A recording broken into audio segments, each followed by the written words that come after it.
자, 지워 봅시다. 생명체 시스템의 기본 단위. 기본 단위가 누구게?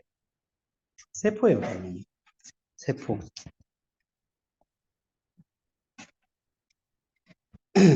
세포가 조직이 기관이 개체가 된단 말이야. 근데 동물이냐 식물이냐에 따라서 이게 한 개씩 더 가져요. 동물 같은 경우에 기관계를 가지고 소화계, 소화기관계, 호흡기관계, 배설기관계 이런 식으로. 식물은 조직계를 가지고 있어요. 그다음에 식물세포랑 동물세포의 차이점을 좀 잘 알아야 되는데 가장 큰 차이점 두 가지를 얘기하라고 한다면 엽록체랑 세포벽이야. 이건 식물한테만 있어. 그리고 다른 건 다 똑같이 가지고 있는데 액포라고 하는 것 식물한테 발달되어 있고 동물세포한테는 흔적만 남아있는 흔적 기관이에요. 이것도 알고 계시면 돼요. 그래서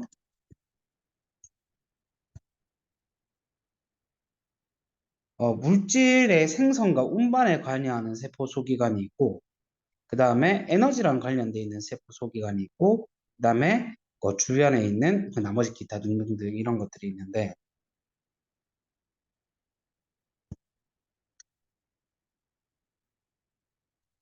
자 일단 이제 물질의 생성부터 볼게요. 핵, 핵에는 유전 물질이 들어가 있습니다. 즉 DNA가 있다 이 말이죠.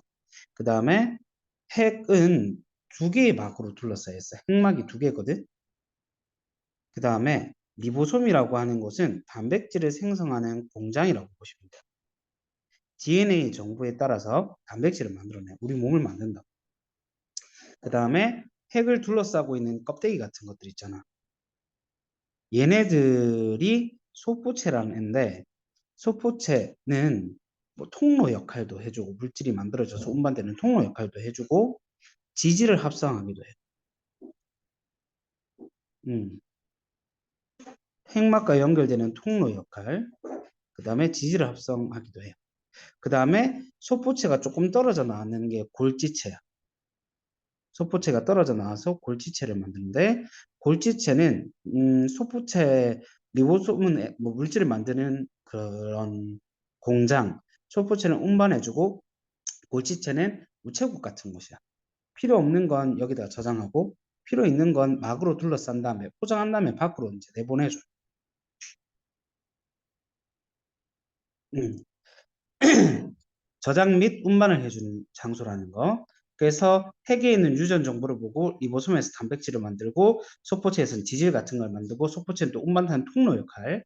골지체에서 막으로 둘러싼 다음에 필요한 건 밖으로 필요 없는 건 저장해주는 형태가 된다. 엽록체랑 미토콘드리아는 에너지와 관련된 세포 소기관들인데 엽록체 같은 경우에 광합성이 일어납니다. 이산화탄소랑 물을 가지고 포도당을 만들어내죠. 미토콘드리아라고 하는 곳은 에너지를 생성시키는 장소야. 거꾸로야. 서로서로 반대되는 기관들인데 이런 왜 보면 뭐가 반대냐면 엽록체 같은 경우에는 이산화탄소랑 물을 가지고 포도당을 만들고 산소를 만드는데 얘는 산소랑 포도당을 가지고 이산화탄소랑 물을 만들어. 얘는 빛 에너지를 흡수하는 방면에 얘는 생활에 필요한 에너지를 방출하는 반응이라는 게 서로 다른 점이에요. 오케이? 그 차이점은 암기 테스트지에 있으니까 열심히 외워주시고 그 다음에 액포는 그냥 저장 창고인데 이게 영양소가 됐든 노폐물이 됐든 이제 저장하는 곳이에요. 물, 색소, 노폐물을 저장하는 저장 창고다. 주로 물을 저장하게 되어 있습니다. 물이 제일 많아요. 식물 세포에 크게 발달되어 있는데 식물 오줌을 못 싸제. 그래서 여기 다 저장을 해요. 그리고 오래되는 세포일수록 어떻게 되겠어? 크기가 커지겠지. 물을 더 많이 저장했을 거니까. 세포막은 물질 운반에 이제 출입에 조절을 해줍니다. 세포벽은 식물세포한테만 있는데 세포막을 둘러싸고 있는 단단한 벽이에요. 뭐 다 외워주는 거고. 그다음에 세포막은 조금 자세히 봐야 되는데, 참 내 마음 같지 않구만. 아, 열받네. 보면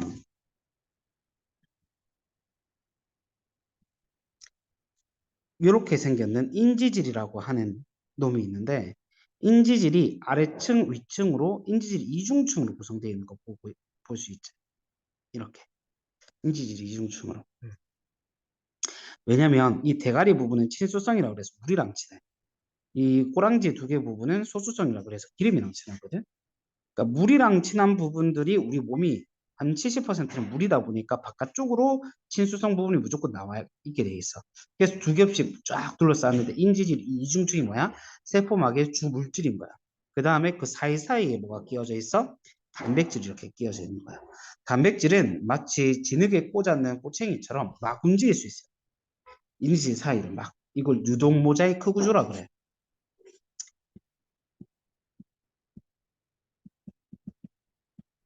오케이?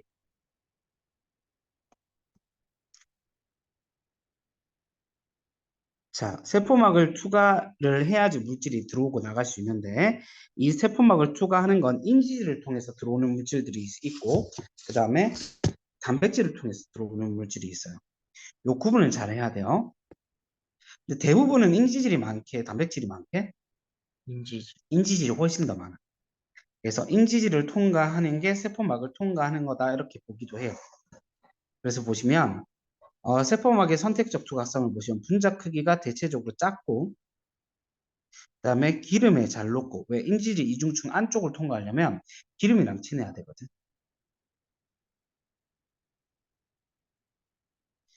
그 다음에 전기를 안 띠고 있어야지 잘 통과해. 음. 이거는 전부 누구 얘기예요? 인지질 이중층을 통과하는 물질에 대한 이야기예요. 그럼 거꾸로 막 단백질을 통해서 물질이 운반할 수도 있는데 이렇게 운반되는 애들은 주로 크기가 큽니다. 크기가 크고 물에 잘 녹고 전기를 띠고 있어요.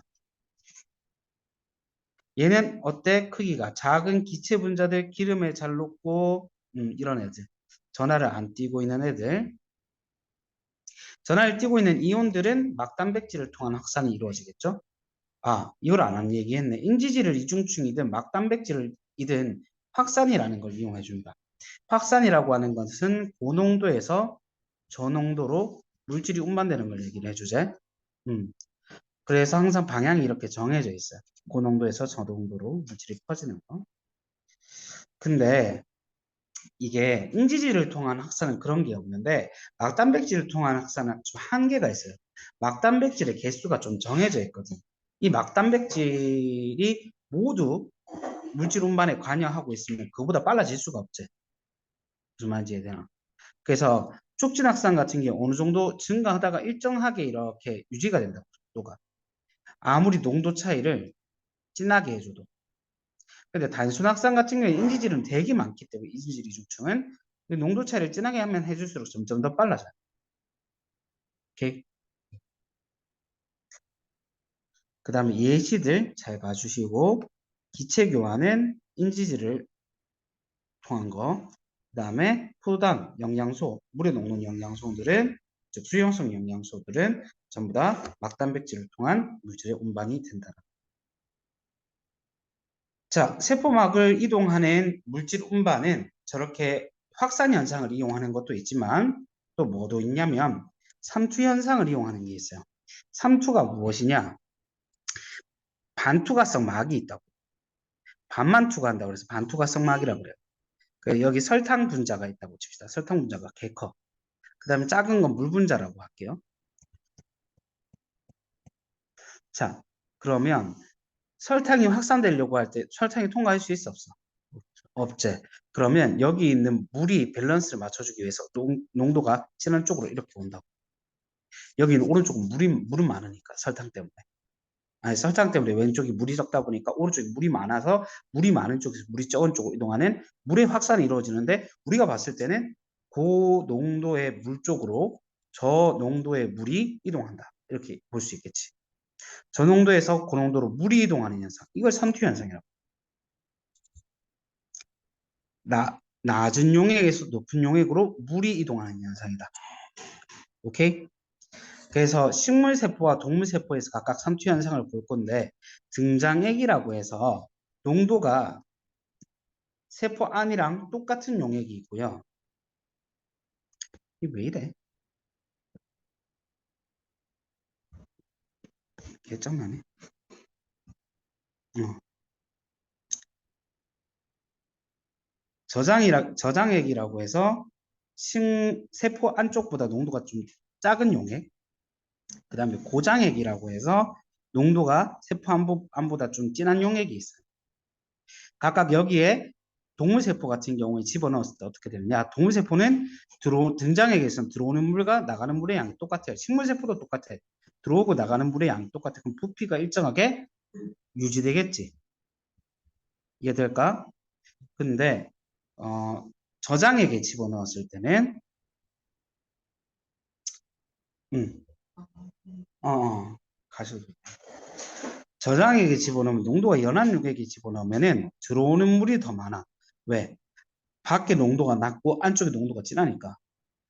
농도가 낮은 쪽에서 농도가 진한 쪽으로 물이 운반되는 게 삼투제. 그래서 저장액에 집어넣었을 때 막 물이 들어와서 이게 점점 커져요. 부피가 커지다가 터지게 되는데 터지는 현상을 용혈 현상이라고 불러요. 이해돼? 그 다음에 얘 같은 경우에는 터지지 않아요. 식물은 왜 안 터질까? 세포 벽이 단단하게 막아주고 있기 때문에. 오케이?